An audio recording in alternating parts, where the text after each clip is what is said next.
ఇప్పుడు ఆయన బిల్డర్ అవతారం ఎత్తుతున్నాడో లేకపోతే రియల్ ఎస్టేట్ అవతారం ఎత్తుతున్నాడో ఆయనకి ఈజీగా ఉండాలి పోయి అక్కడ పనులకి. సింపుల్ అంతే కదా కాన్సెప్ట్.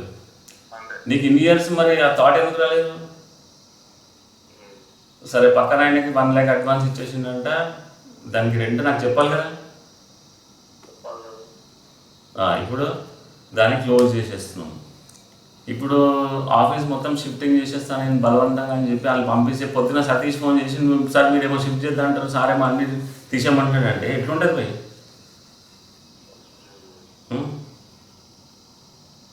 ఇప్పుడు నువ్వు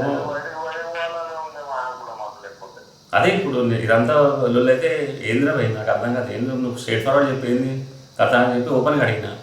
నువ్వు డామినేటింగ్గా మాట్లాడితే ఎవరు ఉంటారు, ఎవరికి ఇష్టం కూడా లేదు, ఏం మాట్లాడుతున్నావు అది అంటే సరే నేను అదే అంటున్నా. ఇన్ని ఇయర్స్ మనం ఎట్లా జర్నీ చేసినాం, స్మూత్గానే ల్యాండ్ అయిపోయి వెళ్ళిపోదాం సపరేట్ అయిపోయి.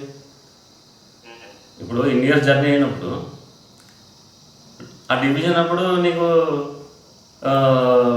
ఇప్పుడు ఇష్టం లేదంటే ప్రాజెక్ట్స్ కంప్లీట్ అయిపోయిన సపరేట్ అయిపోతే అయిపోతుంది కదా.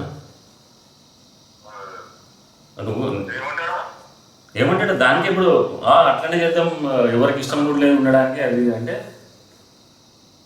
హలో